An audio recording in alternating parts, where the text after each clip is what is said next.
Okay, is everybody ready for this one? Hi everyone, it's AlsoAshley. Welcome to my YouTube channel. Today, we're gonna go pop over and see my ex. We are going to be talking about Twitter, also known as X, or formerly known as Twitter, now it's X. I'm just gonna call it X. X feels more disgusting to call it that, and that's kind of what it is, so it'll be perfect. Also, I really don't get any kind of like self-satisfaction or feel like I'm really sticking it to the man by continuing to call it Twitter. For example, I don't still call Skittles little British color balls, even though that's what they were originally called. Look it up. That's not true. I've been seeing a lot of discourse this week in the trans space on Twitter. Surprise. Wow. As if that's even brand new news for any of you. Existing on a trans space in any social media, honestly, is just always full of discourse. It is what it is. But there was something that really took off over the last couple days that I thought might be worth talking about. So we're just going to scroll through X and we're going to see what happened, and we're going to talk about it. A lot of what I'm going to be talking about today is in particular around that idea of, are you trans enough? What qualifies you? What doesn't? What's worth it? What isn't? It's important to talk about. It's important to discuss. It's important to touch on in an environment like this. And for folks who might not be interested in that particular topic, you still might find this interesting because we're mostly looking at drama online. And who doesn't love some good drama online, right? Now, the other thing to keep in mind over this is that a lot of folks are going to come forward and they might try to be helpful to me and be like, Ashley, don't even be on there anymore. Ashley, why are you even talking about Twitter? Of course it's shit. Ashley, don't. I know. I do have to exist over there for work. I don't use it for enjoyment, but I thought it might be fun as a little experiment this week. Like my normal stuff, I was like, I like experimenting. It's like, what happens if I do try to use X for like a day or two? So I followed a bunch of trans creators and a couple more folks because I don't really use it for what it's supposed to be used for. And was like, I think I'll spend the afternoon just giving it a shot, seeing what happens.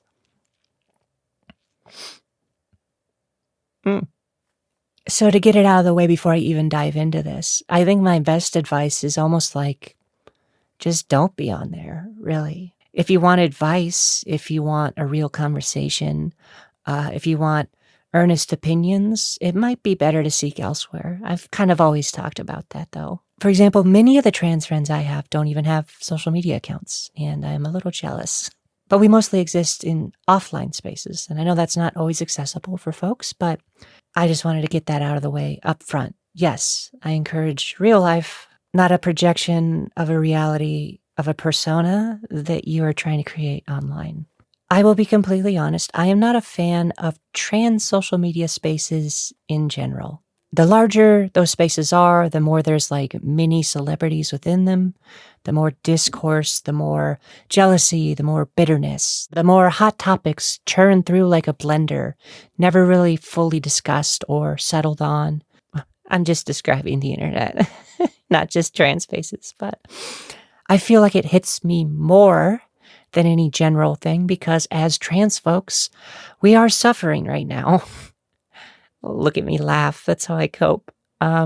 So these conversations have a lot more weight, I think, than a lot of other social media spaces. You know, the chess club social media spaces might get heated and have a lot going on, but you know, there's not a lot of life or death when it comes to chess. Actually, that's, you know, I guess that is what's happening on the board. You understand what I'm saying. I don't need to make jokes about it because I'm uncomfortable.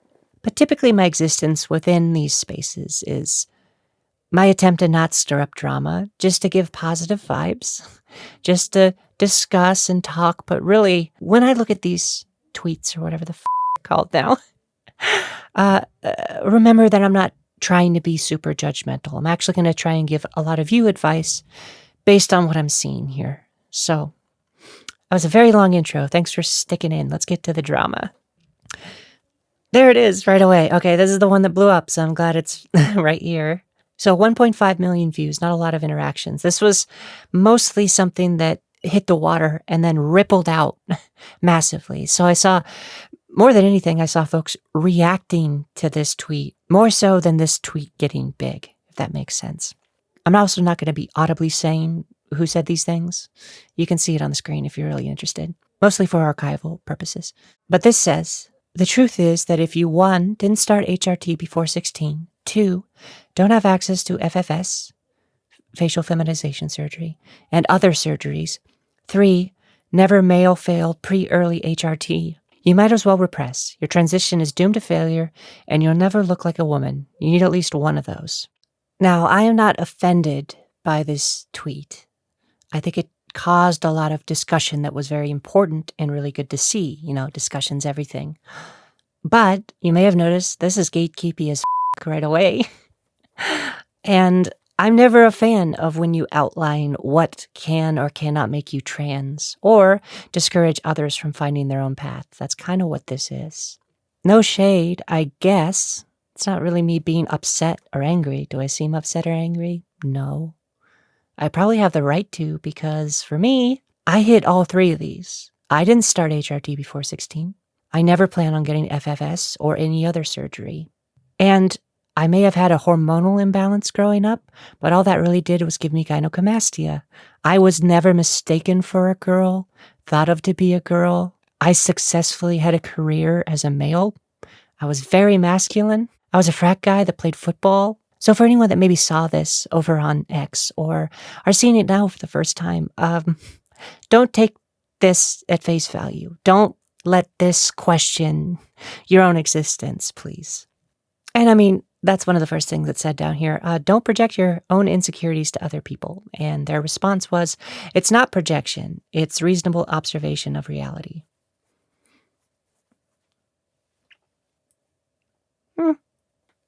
I didn't dive much further into this person's past or life. It doesn't really matter. I think the main thing that happened was this was created and then it spawned all these conversations. So the kernel of everything is really just this tweet, not the person themselves. Somebody said, I don't have any of these and I passed now, I'm pretty sure, so this is not true.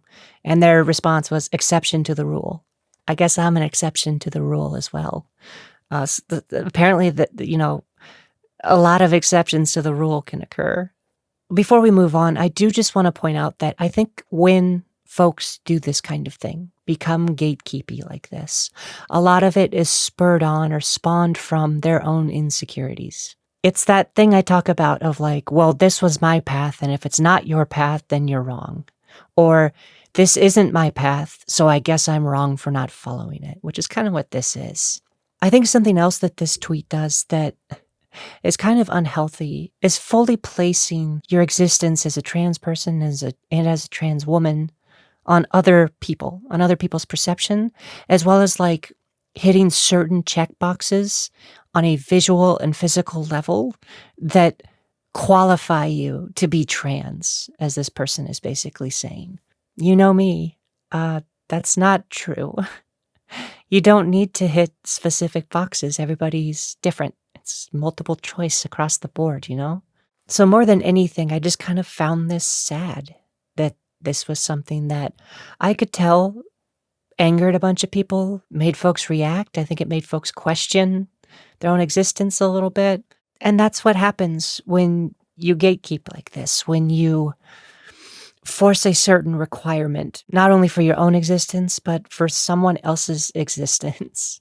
So since this tweet came out, basically every tweet from a trans creator or just a trans existing person has kind of made reference to this in some capacity. So we're just going to scroll the timeline and find some and just kind of comment on it.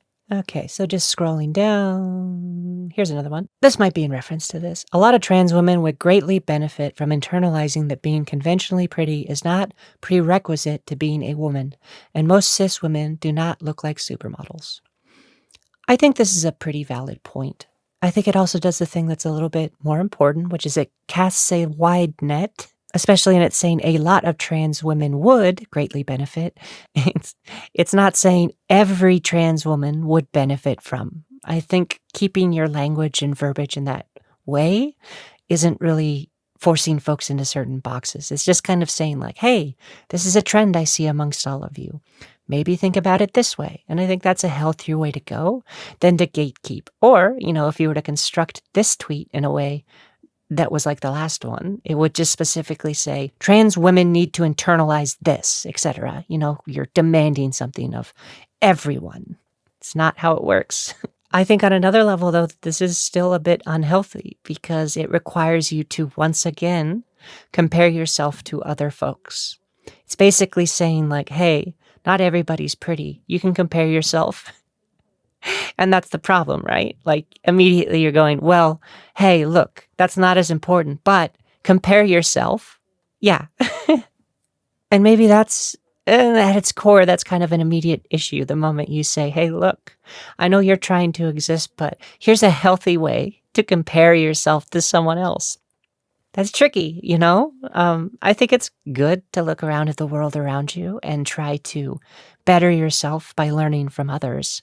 But a lot of that is witnessing something and then hopefully adapting in a healthy way for yourself positively. Not, I'm going to compare myself in a bitter way to somebody else. That'll drive me. It's not going to bring happiness, is it? Oh, here's a response to that tweet. So like I said, I wish the circumstances were all allowed everyone's transition goals to be within reach. Some journeys can be harder than others, and although it is important to acknowledge that, it's still important to remember that time will pass whether you decide to transition or not. I think this is a pretty good general overview, and it's less specific and gatekeepy, and it's more just a general thought. It's basically saying time marches on, and decisions aren't always made in the time that you wished they could. Does that mean you should never make that decision? I don't think so. Because if you apply that mentality to every other thing that you're doing in your life, I think that's important to keep in mind. It's like, it's like New Year's resolutions. Oh, I guess I didn't do that this year, so I should just abandon all hope and any dream of learning to play the piano or learning to DJ. My DJ board's over there, that's why I did that. Which brings me to, I think, the initial problem with this original tweet. It's basing the happiness of an individual solely on the external existence of everyone else. And the truth is, when you're doing something for yourself to make yourself happy, if that fully relies on what others see you doing or how you do it, that's going to be really hard to make you happy regardless, Let's keep going. Trans girls are girls. A, yes, B, no. Speak the truth. It's just clickbaity. God. That's kind of annoying. That's just clickbaity. I'm not mad at that, but I'm just like, oh God, the tweet within a tweet within a tweet. Stacy says, FFS is accessible to everyone if you want it bad enough. Stay woke. Followed up by, yes, for what price? Or better yet, how long of a wait list? 10 years, 15, 20? I went to Mexico for $21K USD. Cost me my life savings, but nobody said this would be easy. I think of the approach in that first line, FFS is accessible to everyone, perfectly hits on the thing I just mentioned, which is not saying a wide net and saying maybe some of you, but just making a gatekeepy blanket statement that yes, it's always accessible to everyone. And the truth of that is like, no, that's just inherently not true, is it? If you want it bad enough. This is an example of like, well, I made it happen and it was tough and it was hard, but because I persevered and I made it through and I wanted it bad enough, everyone can do that. That's your journey though. That was your decision and what you did.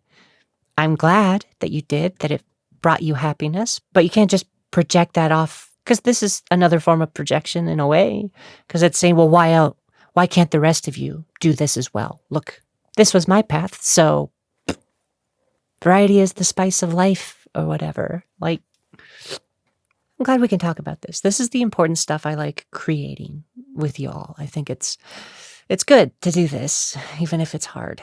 Oh, here, this touches on this. Many of you see transitioning as something that you can fail, and that's a big part of the problem here. I'll go into all of this, but I'll finish up. Response to that was, I am transitioning to look like a woman and to be flawlessly seen, perceived, and treated as a woman. In other words, to pass as a woman. If I do not achieve that goal, then my transition, by definition, has failed. A response to that response.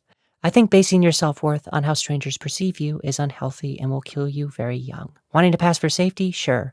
Wanting your friends and loved ones to see you as a woman? Makes sense. Wanting to pass 100% of the time to all strangers in the street?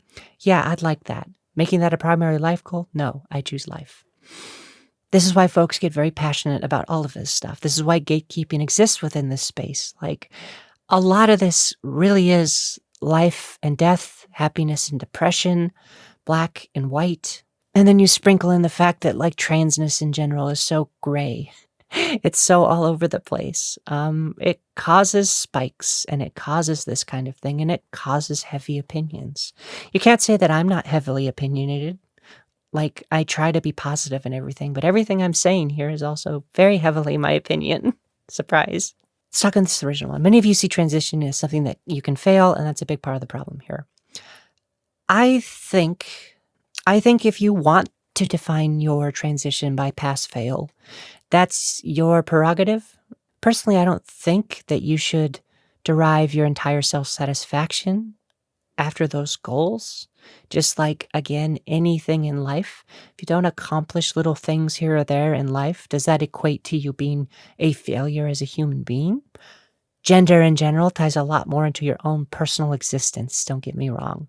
It's a lot different than like, I want to learn how to DJ.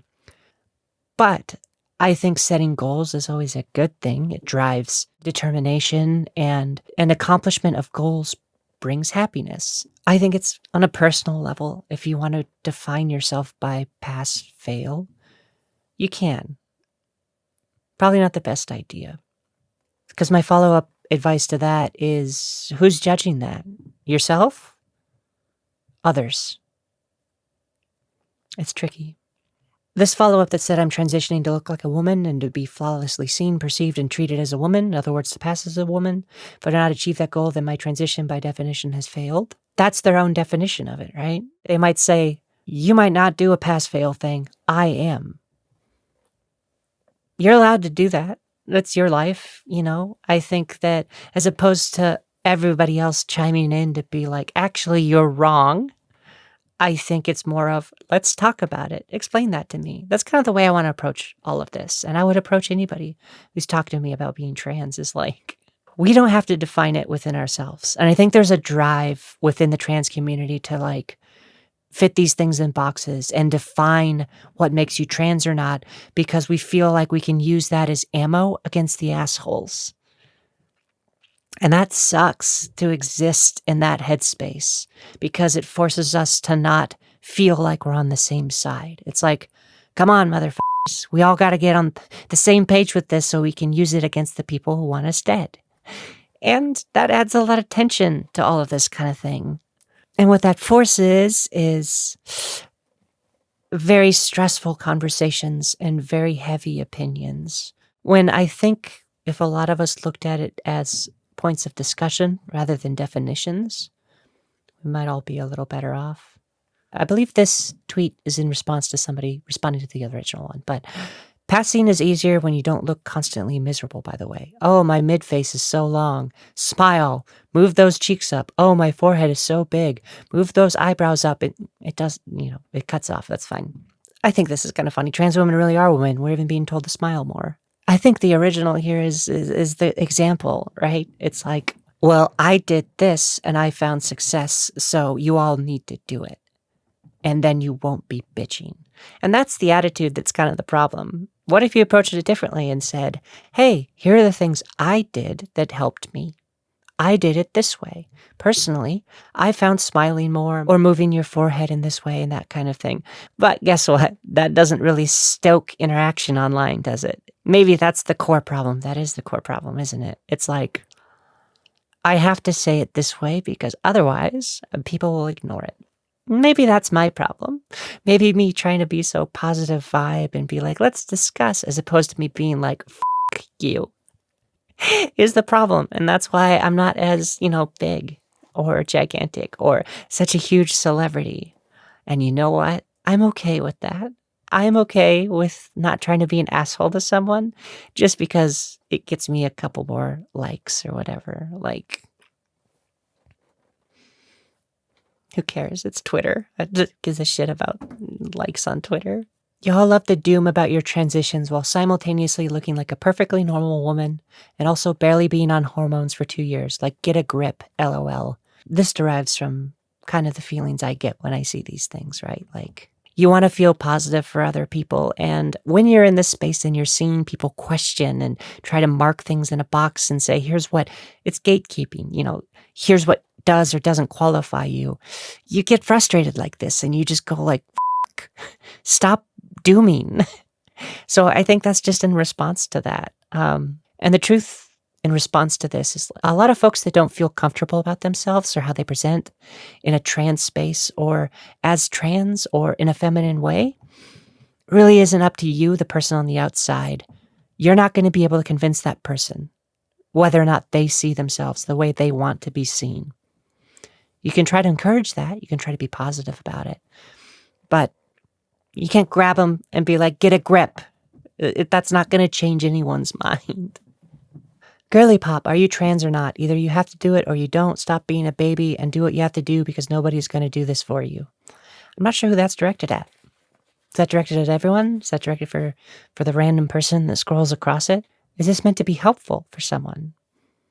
I think the last bit, which is that nobody's going to do this for you, that might be the part that I can handle or that I like or that I want to talk on.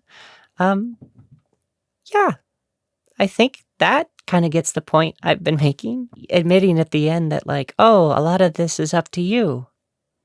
Yes, a lot of it is up to the individual that's dealing with it and going through it. But telling somebody to stop being a baby, helpful, right? I say that and I'm like, that's a mean way to try and just like talk to somebody and say, hey, be yourself. But then folks will come forward and be like, well, the only way I got my trans friend to even like break their egg was because I did that. And they're so much happier now. Everything has an argument to it, right? Everything's an exception. Looping back to that thing at the beginning. But I think that's like the general problem. Right? It's just like everything doesn't have to be in absolutes, You can make a general observation, but that doesn't equate to absolute. Because only a Sith deals in absolutes. I think we're getting close to wrapping this up. I think I've touched a lot on what I wanted to say about this stuff. I've been seeing it nonstop. I had to say something, and I thought it was worthy of discussion. So this is in response to that original tweet. Rep or propaganda. Either way, dysphoria doesn't disappear with age, so you're just going to end up having a breakdown and transitioning at like 35 instead of 18 because it was lehecking over. This one's just interesting because it makes it sound like dysphoria is like a demon inside of you that eventually needs to get exorcised. I'll just leave that. Just let that hang. Doubled my estrogen dose just to see what would happen, and last night I cried over a dog food commercial that had puppy dogs. On my boyfriend twice, and my chest is tender for the first time in years. I love this kind of thing in the middle of the rest of that discourse. You just never know what you're going to get. Had to beep out most of that. There is a level of trans social media spaces that is overtly and kind of highly sexual. Mostly all as a joke. But like, it's kind of like a one-trick pony. There's a lot of jokes about sex. I'm not guilty of that. I'm not guilty of that at all. Right? Oh, Okay, I think we'll just end here. You need to transition to be a woman. Please transition. You need to be a girl. That one's kind of funny. I think that's just in reference to the original tweet, and that's just kind of their response, which I kind of like that. It's just a general thing, too. I think it's just saying that out loud. It seems almost friendly, I'm hoping. The you need to be a girl part's kind of great. Yeah. On some level, I hope that this person is basically saying, hey, I want you to achieve your goals. I want you to be happy. Do the thing that makes you happy. And the counterbalance to that is like, yeah, you can do what makes you happy, but so much of this happiness relies on external forces and all of that stuff, and who accepts you or doesn't accept you, et cetera, et cetera, et cetera. That's hard. That's tough. It's easy to say find happiness when so much of it, especially in gender identity, relies on the outside world, which doesn't like us right now. And it's not going to like us for a while. But personally, my personal experience, this isn't everyone's. I'm just saying for me, I truly only started finding happiness once I accepted the part of me that wanted to be happy. And to do that, I went through a transition. I'm not accepted by everybody. I'm clocked all the time. People are shitty to me.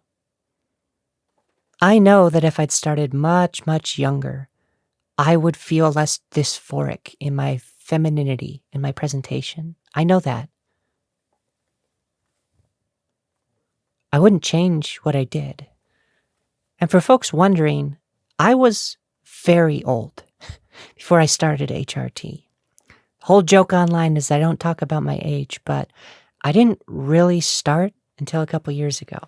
So I was a trans content creator online, a very successful one, without any of those things that were in that checklist for a very long time until I got to where I am now. So, yeah, thank you for joining me on that. I really wanted to just touch on a lot of this stuff. When this happens, when this kind of thing flares up, and this is one of the thousands I've seen just over the last year, it spurs a lot of feelings. It gets me thinking about a lot of you, and it also just makes me want to talk about it. Again, discussion. Discussion is healthy. Conversation, encouragement. Please share, get me out there in the world, share me. I really would appreciate it. It gets harder and harder every day to be seen in this world. So let's do it together. But till I see you next time, be hot, resist fascism. Bye. Oh my God. That was good. Do I need to start doing this more? Do I need to just start pulling up social media things and just kind of live reacting? That's what live streaming is. Maybe I should start live streaming. Suddenly Ashley's like, what if we were recording me reacting live, almost like a stream of content live, almost, I know what I'll call it, streamy lives. Good job, Ashley.